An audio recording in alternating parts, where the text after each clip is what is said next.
Olá, crianças, boa tarde. Hoje nós vamos estudar em geografia uma história bonita, uma história de algumas das comunidades que nós temos no nosso país. E elas guardam um conhecimento muito bonito, um conhecimento que deve ser preservado. Então vamos lá. Na aula passada, a gente viu sobre a comunidade indígena. E a gente viu como rica foi a primeira comunidade aqui dessas terras. Nós aprendemos muito com elas. Nós temos hoje muitos hábitos que aprendemos com eles e foram preservados. Então, faz parte da nossa cultura. A gente vai ver hoje mais 3 comunidades: os quilombolas, caiçaras e ribeirinhas. Tudo isso, a formação dessas comunidades aconteceram com base na colonização do nosso país, na história do nosso país e nessa diversidade toda de povos que nós temos aqui no país e que foram chegando e, enfim, foram se formando. Então, abre o livro de vocês, a página 352, nessa página aqui, e vamos lá. Primeira coisa, eu quero que vocês observem essa imagem aqui, porque, gente, nessas comunidades, toda a cultura, as tradições dos povos que deram origem a essas comunidades, isso é preservado. Então, olha a importância de manter as comunidades para a preservação da história de um povo. Então, olha só, aqui nós temos uma comunidade. Que comunidade vocês acham que é? Imagina, olha, nós temos quilombolas, que vamos estudar hoje quilombolas, estudamos a indígena. Hoje vamos estudar quilombolas, caiçaras e ribeirinhas. Então, dessas 3, quilombola, caiçara ou ribeirinhas, qual que você acha que é? Essa cultura toda colorida. Então, essa é uma cultura africana. E quem formou os africanos foram trazidos, não vieram, foram trazidos para o Brasil à força, eles foram trazidos e escravizados, forçados ao trabalho escravo, né? Quer dizer, não era remunerado, eles eram obrigados e castigados, recebiam castigos muito severos caso não fizessem o seu trabalho. Lógico que eles não queriam isso e eles fugiam. Eles fugiam para lugares de muito difícil acesso. Por que era difícil acesso? Porque eles eram fugitivos, então eles estavam escondidos. Claro que a população branca não gostou nem um pouco disso, eles queriam que continuar se aproveitando dos seus trabalhos, então se beneficiando, né? Então o que eles faziam? Aquele povo ingrato, né? Aquele povo, e começaram a falar mal desses africanos que fugiam, né? E começaram a falar mal. Então, por aí começou uma grande, sofreram muito preconceito, sofrem até hoje muito preconceito, em decorrência do racismo, mas eles foram tratados por muitos como se fossem pessoas perigosas. Então tinham que ser denunciados caso fossem vistos, porque eram perigos para a sociedade. Gente, eles não eram, eles nem queriam ser vistos, eles queriam ficar lá no território deles, escondidinhos. Então, para isso, eles procuravam lugares de difícil acesso, para não serem vistos. E lá eles tinham que aprender ou sobreviver por conta própria. Então, eles não iam na cidade comprar alimento, de jeito nenhum. Eles tinham que produzir o próprio alimento. Então, está com base na história deles. Outra coisa, como eles não tinham... Olha só, deixa eu desacelerar. Vamos aqui.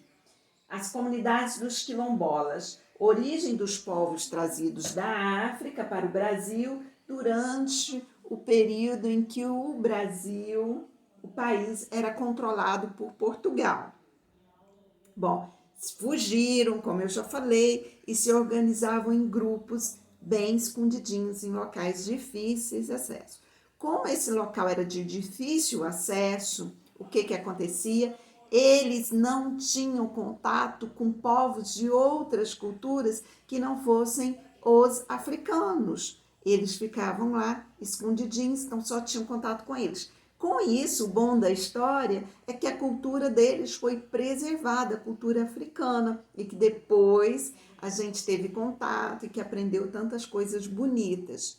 Então, as tradições dos quilombos são mantidas até hoje. Eles vivem nos quilombos e por isso eles gostam, porque eles vivem conforme a cultura deles, o alimento deles, as músicas deles, as danças deles, as festividades. Então, eles vivem no modo deles. Um pedacinho da África no nosso país. Então, vamos lá. Então, os grupos eram pequenos, né? Porque, claro, tinha que formar grupos pequenos, se fosse muito numeroso, acabavam sendo descobertos. Então, os grupos pequenos, a posse da terra é coletiva, não é assim, a terra do seu Joaquim, a terra do seu, do seu, do seu Raimundo, que eram os nomes muito comuns na época. Então, a terra do seu João, não é assim, né, da família do seu João, a terra da família do seu Joaquim, não é assim. A terra ali pertence àquele grupo, então todos trabalham nela, todos se beneficiam dela. Essa é o que caracteriza a comunidade. Então, em várias comunidades não há água e nem luz elétrica. Então, a água é extraída dos poços, dos rios, e a luz elétrica é por lamparina, lampiões. Então, o que é lamparina? É um vidrinho qualquer, um vidrinho em casa, então coloca no vidrinho álcool ou coloca, usava muito um combustível, um querosene. Então a gente comprava no supermercado a querosene e aí tem um pavio, um paninho que ele fica molhado, inserido lá dentro, e lá em cima esse combustível ele sobe, então ele mantém a chama acesa. Essa é chamada lamparina. Deve ser um pouquinho diferente. Bom, aqui é o trabalho no quilombo, né, dos quilombolas. Então, toda a alimentação era produzida por eles. E aqui eles estavam preparando um grupo, preparando a farinha da mandioca, ou polvilho. Então, vamos lá. Essa é a história dos quilombolas. Hoje em dia, eles ainda lutam pela posse de suas terras, pela documentação de suas terras. Mas a gente tem alguns quilombos conhecidos no país, né? No estado de São Paulo, Espírito Santo, enfim, tem alguns quilombos no Rio de Janeiro, no estado do Rio de Janeiro, enfim, em várias regiões do país. Alguns são abertos para visitação. Então, lá eles vendem o artesanato deles, enfim. Muito legal para se visitar. Bom, vamos às comunidades ribeirinhas e caiçaras. Gente, enquanto a população dos quilombos eram africanos, a das comunidades ribeirinhas e caiçaras eram pouquíssimos africanos. Então, ela resultou da miscigenação, ou seja, da mistura entre que tá africanos, tá errado. Tem africanos, mas principalmente entre os indígenas, miscigenação entre indígenas e europeus. Alguns africanos, mas dependendo da região onde os caiçaras ou os ribeirinhas se encontram, tem pouca misturinha com os africanos. Por quê? Eles se localizam, essas comunidades são formadas por homens que vivem da água.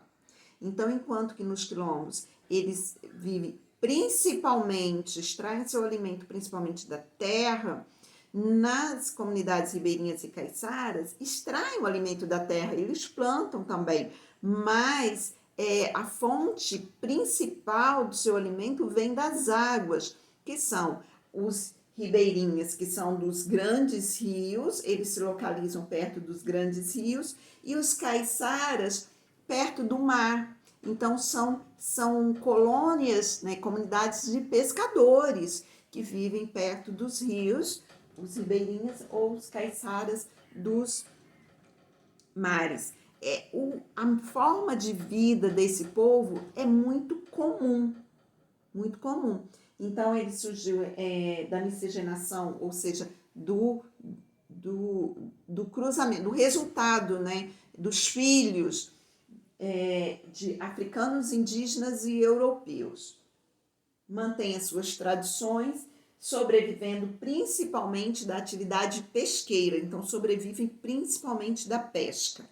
Mas, vamos lá, os caiçaras, eles se localizam próximo dos mares. Então, gente, com o desenvolvimento do turismo, essas comunidades acabam sendo ameaçadas, porque acabam que eles são, não é que eles sejam ameaçados, mas muda, interfere no modo de vida deles. Muitos deixam as suas atividades ligadas à pesca e começam a trabalhar em pousadas, no comércio, enfim, muda o estilo de vida deles.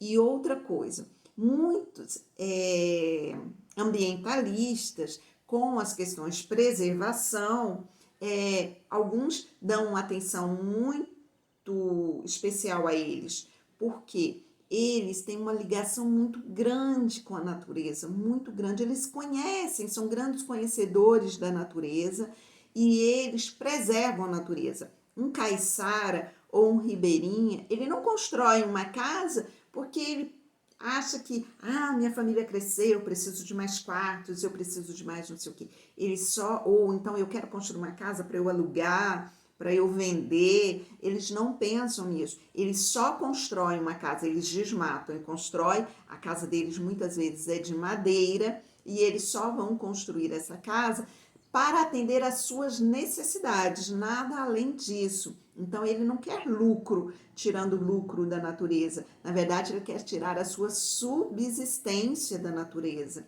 E até aí não há problema nenhum, né? Então, vamos lá.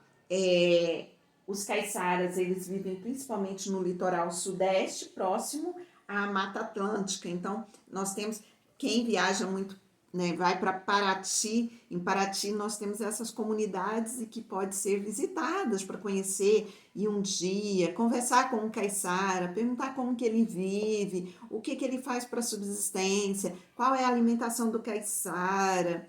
Pergunta para ele qual é a história, como foi a infância dele, como é a infância de um caiçara, de uma criança caiçara, onde que elas estudam, o que elas fazem para estudar. Muitas vezes eles vivem em ilhas e aí o transporte deles é pela água. Então, como que eles fazem para ir para a escola? Pergunta, né? Se você tiver oportunidade, faça perguntas, tente conhecer a cultura dele, que ele tem muita boa vontade. E pede para te contar uma história, mostrar a música. Entenda um pouquinho da cultura, do modo de vida e da cultura dele. Então, lá em Paraty é um ótimo lugar para fazer isso. Aqui as comunidades ribeirinhas, como eu já disse para vocês, eles vivem de forma muito parecida. Então, os dois, a casa aqui já tem feita com madeira, né? A parede é barreada, então pega argila, barro para fazer a parede. Aqui já tem um pouco mais de construções de tijolos, mas muitos ainda preservam a madeira. Essa casa um ribeirinho, né, uma família ribeirinha. Então, o que acontece? Quando chove no período das chuvas, as águas dos rios sobem muito. Então, é muito comum essas casas serem construídas Então, são construções em palafitas, exatamente para evitar, né, que a água, durante a enchente, enche e chegue até as casas. Então, as crianças, o acesso é por essa rampa. Ah, por que o acesso não é por terra? Tem acesso por terra, mas aqui eles chegam nas embarcações, sobem nessas rampas e conseguem ter acesso à casa. As crianças, para irem à escola, elas vão nessas embarcações. Ou, alguns lugares, tem transporte escolar, uma embarcação da escola que vem, pega as crianças, que é muito mais seguro. Mas muitas crianças, elas se arriscam no dia a dia, enfrentando o rio, e desde pequenas elas já aprendem já a navegar, e elas vão até a escola e vai cheia. Então, tem algumas regiões que eles ainda esse transporte é muito precário e oferece risco a eles. Mas essas comunidades se localizam principalmente, não sei se eu já falei, no rio Amazonas, lá no nosso grande Amazonas. Então, aqui mais uma ribeirinha, né? Caiçara não, uma ribeirinha. Então, se você olhar, ela é muito... tem os traços indígenas, porque ela é resultado da miscigenação, ou seja, da misturinha, né? Filhos de indígenas com portugueses. Então, aqui ela está na lida, né? No trabalho diário dela, do dia a dia, e aqui lavando roupa. Então, ela lava roupa no rio. Então, vamos lá? Gente, vale lembrar que essas comunidades têm uma ligação muito forte com a natureza. Com página 355. Como você acha que é a relação entre as comunidades tradicionais e a natureza? Então, as comunidades tradicionais, os quilombolas, os ribeirinhas e os caiçaras. Como que você acha que é essa relação? Como que você acredita que ele faz esse uso da natureza? Se ele conhece muito bem a natureza? Se ele explora a natureza para se enriquecer ou se é apenas para sobrevivência? Antes de você responder isso, eu quero que você veja um vídeo que eu vou disponibilizar para você. Veja pelo menos os 10 primeiros minutos, que ele vai te ajudar a entender melhor como é essa relação com a natureza, que você vai entender um pouquinho mais sobre como é o modo de vida dele. Bom, nos exercícios propostos, com base no que você aprendeu sobre as comunidades quilombolas, assinale a alternativa correta. Então, gente, olha só, comunidades quilombola, agora estou falando dos quilombos. Como originaram-se as comunidades quilombolas? A partir de comunidades indígenas que já existiam em nosso país, ou a partir de populações africanas trazidas forçadamente para o Brasil, ou a partir de grupos europeus que migraram para o Brasil, ou a partir de pessoas de religiões árabes. Então, me fala aí como que formaram os quilombolas. Muito bem. Agora, só para recordar tudo que a gente já viu, você vai no mapa do nosso livro. Então, vamos aqui. Primeiro, nós estudamos as comunidades indígenas. Muito bem. Nós estudamos comunidades indígenas, comunidades caiçara e ribeirinha e comunidades quilombolas. Lá nas comunidades indígenas, a gente viu que eles as moradias eram comunitárias, lembra? Toda, né, a comunidade, ela tinha uma cabana grande e que ali dentro eles todos dormiam no mesmo local, e algumas comunidades separavam homens e mulheres. Eles são povos nativos brasileiros, por isso o nome indígena, né? E são povos, tem 2 eixos de povos indígenas. A gente sabe que tem muitos povos indígenas, mas tem 2 eixos principais. Eles são os povos Tupi-Guarani e os povos G. Então, os outros foram todos originados desses dois, imagina, dois braços, e ali se originaram várias as outras comunidades. Bom, as comunidades caiçara e ribeirinhas, que têm um modo de vida muito parecido, os dois dependem da água para sua subsistência, então são atividades pesqueiras, a principal atividades ligadas à pesca. Os caiçaras vivem nas regiões litorâneas, né, próximo do mar, e os ribeirinhas são regiões dos grandes rios brasileiros, então nós temos muitas lá no rio da Amazônia, mas tem outras partes também. E as comunidades quilombolas, a origem dela africana, né, foram formadas pelos africanos que conseguiram fugir do serviço do trabalho escravo. Então, fugitivos, e cultivam seu próprio alimento, porque eles não podiam ter contato com outros povos, porque seriam presos, quer dizer, capturados novamente para o trabalho escravo. Muito bem, terminamos por aqui o nosso estudo de geografia do livro 1. Até os próximos descobertas. Beijos.